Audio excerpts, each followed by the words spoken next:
Assalamualaikum warahmatullahi wabarakatuh. Nama saya Adisti Al-Qur'ani Anggorawati dari Prodi Pendidikan Teknologi Informasi, Fakultas Ilmu Psikologi dan Pendidikan. Dengan nomor NIM 218320700004. Saya di sini akan membahas mengenai hasil analisis saya tentang deadlock. Pembahasan yang pertama yaitu mengenai pengertian dari deadlock. Nah, apa itu deadlock? Deadlock itu adalah proses dalam sistem operasi. Jadi, deadlock ini adalah sebuah kejadian di mana terdapat dua atau lebih proses yang ada dalam satu variabel. Sehingga program tersebut itu saling research untuk waktu yang tak terbatas. Hal ini menyebabkan proses-proses tersebut itu saling tunggu-menunggu, tetapi dari proses itu tidak ada yang mau mengalah, sampai akhirnya program itu telah diberikan sumber dayanya.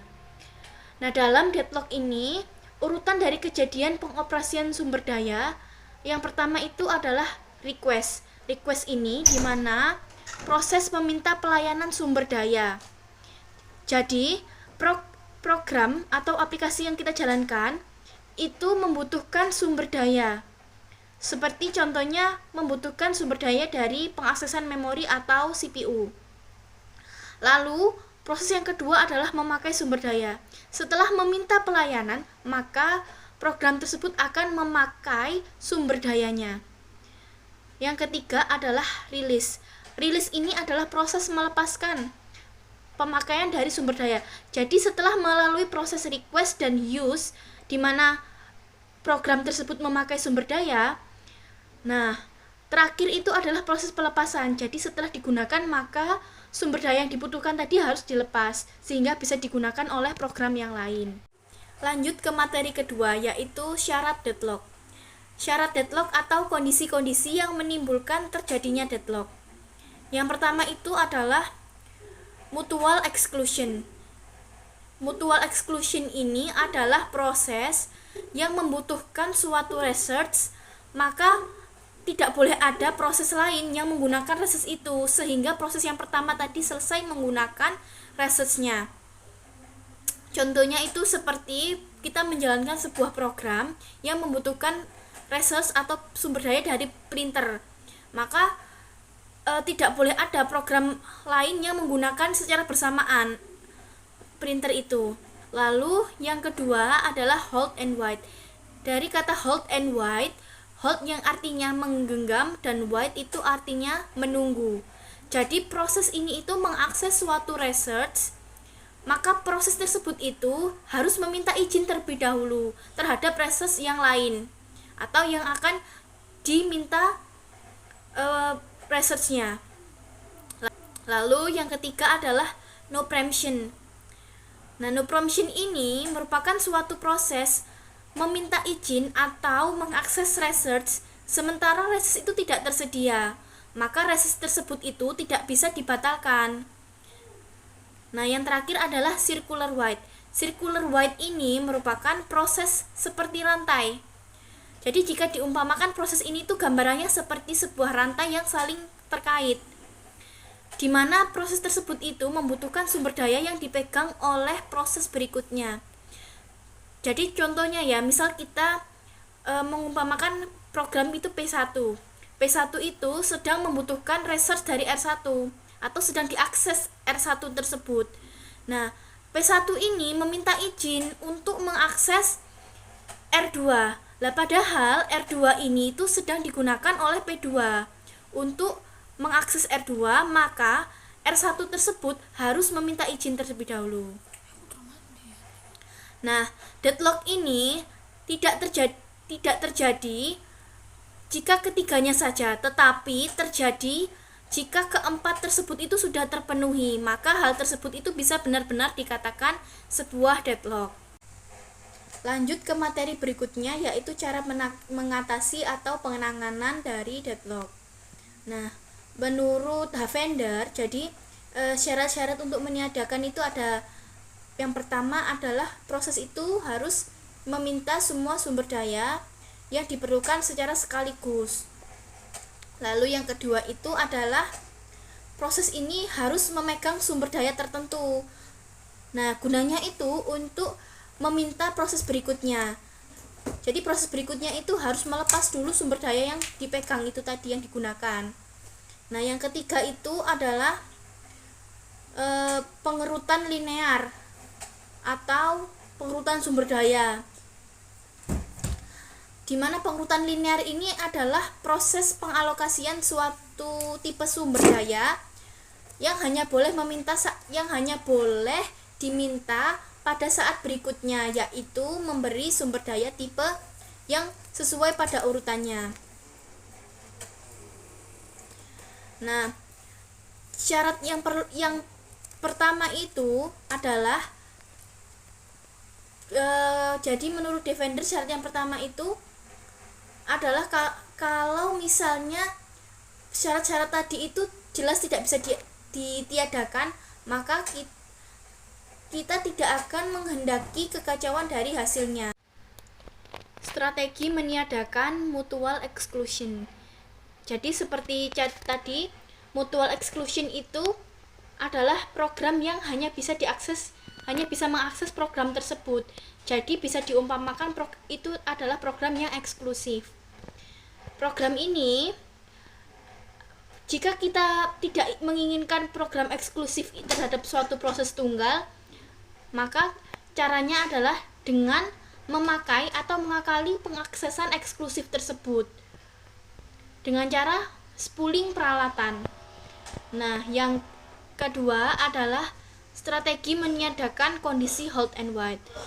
Tadi sudah dijelaskan bahwa halt and wait adalah menggenggam dan menunggu. Nah, proses yang dilayani permintaan ini, bila semua sumber daya yang diperlukan tersedia, maka strategi ini akan tidak sama sekali terjadi. Jadi proses pengalokasian yang diperlukan dan berjalan sampai selesai ini sedikitnya yaitu satu sumber daya, maka proses tersebut harus menunggu sampai sumber daya yang diperlukannya itu tersedia lagi untuk dialokasikan. Lalu yang ketiga adalah hold and release. Nah, variasi hold and release ini, hold itu artinya menggenggam dan release itu artinya melepas. Kebalikan dari yang tadi hold and wait, maka hold and release ini adalah permintaan dari sumber daya yang prosesnya itu harus melepaskan sumber daya lain yang telah digunakan. Nah, tetapi masalahnya itu strategi ini itu kalau dilakukan itu kurang cocok karena terdapat proses yang harus mensyaratkan memegang dua atau lebih sumber daya. Lalu yang keempat adalah strategi dari non preemption. Nah, strategi non preemption ini kita itu harus mencegah proses-proses lain yang sedang menunggu. Jadi seluruh proses tersebut itu kita namakan dengan kita berikan non preemption. Tetapi masalahnya itu kita itu tidak mungkin untuk meniadakan atau menghilangkan non preemption itu. Lalu lanjut adalah strategi untuk meniadakan kondisi menunggu sirkular. Strategi ini dilakukan dengan berbagai cara. Yang pertama itu adalah proses ini hanya diperbolehkan untuk menggenggam satu saja sumber daya. Lalu yang kedua adalah penomoran global pada semua sumber daya. Lanjut ke materi berikutnya, yaitu mengenai cara menghindari deadlock. Kita itu harus, sebelum kita menghindari deadlock, kita itu harus mengenal yang namanya state safe dan juga unsafe. Nah, state safe ini itu dinyatakan sebagai state selamat, dimana jika tidak deadlock, maka terdapat cara untuk memenuhi permintaan yang ditunda tadi. Sedangkan kalau proses unsafe atau tidak selamat ini, maka tidak terdapat cara untuk memenuhi permintaan yang saat ini ditunda dengan menjalankan proses-proses yang terdapat satu aturan. Pada state selamat ini tidak ada yang namanya barisan pengalokasian. Nah, jadi semua proses itu tidak bisa selesai. Lanjut ke materi berikutnya, yaitu tentang algoritma penyelesaiannya. Algoritma penyelesaiannya ini adalah algoritma Banker. Algoritma Banker ini dikembangkan oleh Dijkstra untuk mencegah terjadinya deadlock. Nah, mengapa dinamakan algoritma Banker? Karena ini tuh mengimplementasikan seseorang yang berada di banker dan berurusan dengan sekumpulan orang-orang yang sedang memerlukan kredit. Di dalam algoritma Banker ini terdapat dua algoritma, yaitu algoritma safety dan juga research request. Pertama yaitu algoritma safety. Algoritma safety ini dapat dilihat seperti contohnya di dalam tabel. Misalkan diketahui ada 5 proses.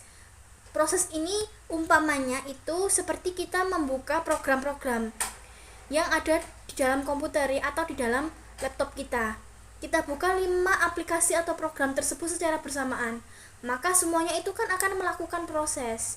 Di dalam soal ini kita tulis dengan P0, P1, P2, P3 dan P4. Lalu ada tipe research, ada 3. Research ini seperti contohnya penyimpanan atau I/O atau juga CPU dan lain-lainnya. Nah, research ini di soal kita umpamakan dengan A, B, dan C. Nah, masing-masing research ini punya anggota. Yang A itu 10, B 5, dan yang C itu adalah 7. Nah, untuk tabelnya, pertama itu kita harus membuat tabel dulu. Tabelnya ini berisikan proses. Prosesnya ditulis P0, P1, P2, P3, P dan P4 seterusnya. Lalu allocation. Allocation ini adalah research yang telah dialokasikan kepada proses yang membutuhkan. Lalu yang selanjutnya adalah max. Max ini adalah kebutuhan maksimal. Dan selanjutnya adalah available. Tabel selanjutnya available ini merupakan kebutuhan dari research. Dan yang selanjutnya adalah need. Need ini adalah kebutuhan. Kita lihat allocation dan maxnya terlebih dahulu. P0 allocationnya A0, B1 dan C0. Sedangkan P2 alokasinya 2, A-nya 2, B-nya 0 dan C-nya 0. P2 alokasinya A3, B0 dan C2. P3 alokasinya A2, B1 dan C1. Nah, P4 alokasinya A0, B0 dan C2. Dan maksnya untuk P0 itu A-nya 7, B-nya 5 dan C-nya 3. P1 A-nya 3, B-nya 2, C-nya 2. Nah, P2 A-nya 9, B-nya 0, C-nya 2. P3 A-nya 2, B-nya 2, C-nya 2. Nah, P4 A-nya 4, B-nya 3 dan C-nya 3. Lanjut ke available. Menghitung available-nya ini caranya itu kita itu harus mengurangi jumlah anggota dan jumlah allocation atau kebutuhannya. Jadi A ini tertulis bahwa P1 membutuhkan 2, P2 membutuhkan 3 dan P3 membutuhkan 2. Nah, anggotanya tadi kan 10, maka dikurangi dengan 7. 3 tambah 2 tambah 2, 3 tambah 2 tambah 2, maka hasilnya 7 dikurangi 10, sisanya adalah 3, maka available-nya A itu adalah 3. Yang B, P0 membutuhkan 1 dan P3 membutuhkan 1. Nah, keanggotaannya, jumlah anggotanya tadi, yang B itu ada 5, maka dikurangi 5 kurangi 2, hasilnya 3. Yang C, P2 membutuhkan 2, P3 membutuhkan 1, P4 membutuhkan 4. Jumlah anggotanya tadi 7, maka hasilnya itu adalah 2. Setelah menghitung available-nya, maka kita membutuhkan need-nya. Bagaimana cara menghitung need-nya ini? Need-nya ini kita kurangi max dengan nilai alokasinya. Jadi untuk P0 maksnya 753 dikurangi dengan alokasinya. Alokasinya ini 010. Jadi hasilnya nitnya 743. Maksnya 4 P1 ini maksnya 322 dikurangi alokasinya 200. Hasil nitnya 122. Lanjut, maks dari P3 adalah maks dari P2 adalah 902 dikurangi dengan alokasinya 302, maka hasil nitnya ini 600. Lanjut, P3 maksnya adalah 22 dan alokasinya adalah 211. Nah, nitnya ini adalah 011. Dan yang terakhir, untuk perhitungan nit P4 maksnya adalah 433. Alokasinya 002 dikurangi, maka hasilnya nitnya itu 431.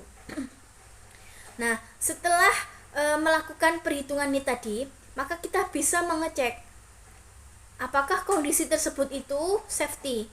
Caranya adalah dengan if dan else. If-nya adalah jika nit lebih kecil dari available.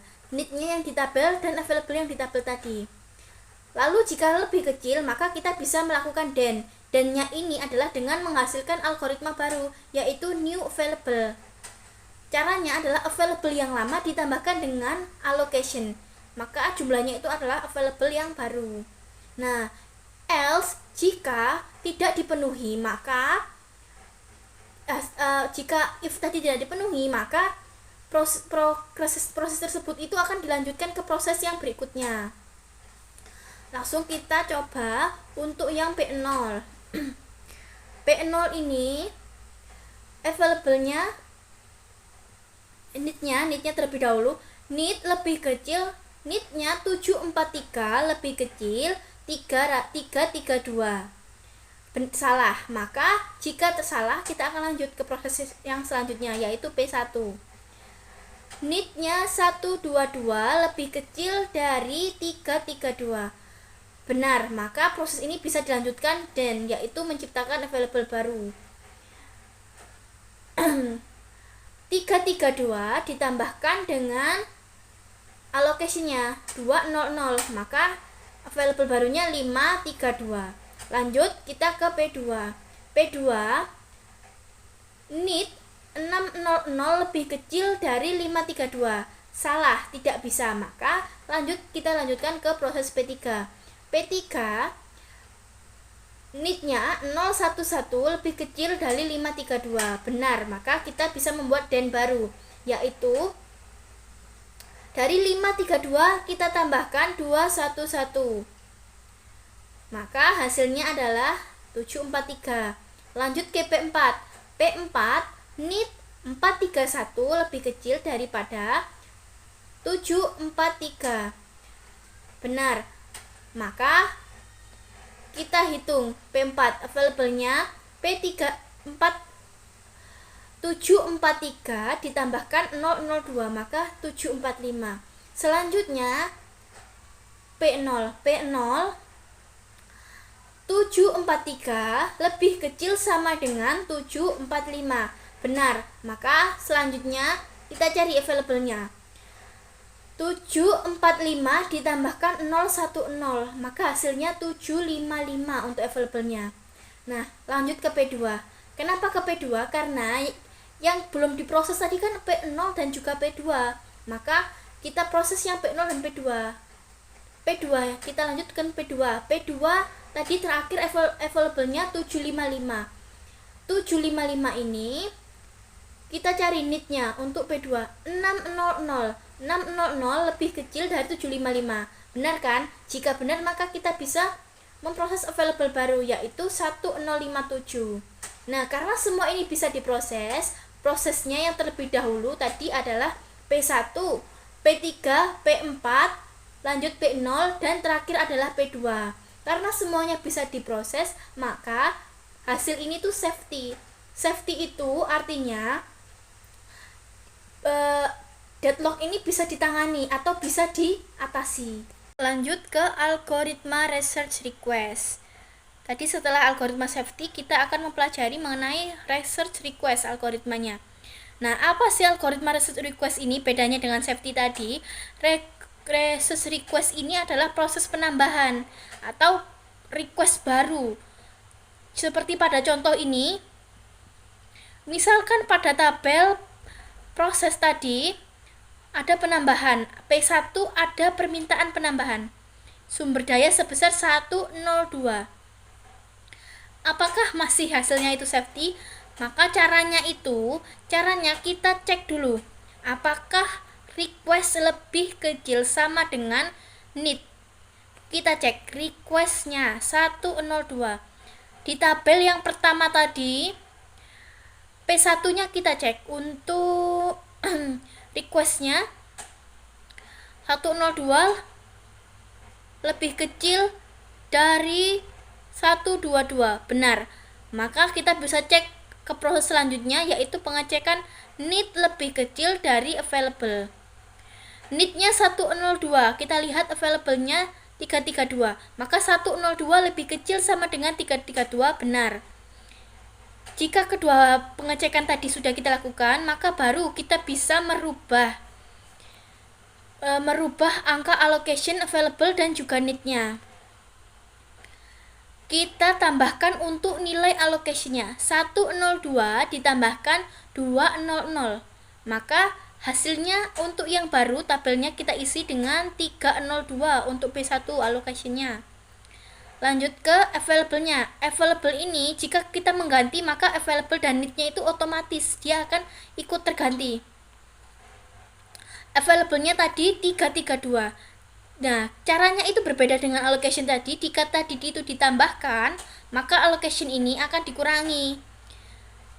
Tadi 332 dikurangi dengan requestnya tadi, requestnya 102. Maka 332 dikurangi 102 adalah 230 untuk available yang baru. Nah, terakhir untuk need-nya. Need-nya ini adalah yang tadi 122. 122 ini kita kurangi dengan permintaan requestnya tadi 102, maka tinggal nilainya ini, nilai need-nya ini 020. Hasil kolomnya tadi untuk algoritma research request yang kita cek menggunakan algoritma safety, hasilnya itu sama dengan algoritma safety, di mana semua proses itu bisa berjalan. Urutannya sama dengan tadi, P1 terlebih dahulu, lanjut ke P3, P4, lanjut ke P0, dan yang terakhir adalah P2. Semuanya bisa kita jalankan. Nah, berarti kalau bisa dijalankan, algoritma ini adalah safety. Kalau safety berarti algoritma ini berarti proses itu tadi bisa dijalankan dan tidak menimbulkan deadlock. Sekian dari saya tentang penjelasan mengenai deadlock dan juga algoritma banker, safety, dan juga algoritma research request. Sekian dari saya. Mohon maaf bila ada salah kata. Wabillahi taufiq wal hidayah. Semoga bermanfaat. Wassalamualaikum warahmatullahi wabarakatuh.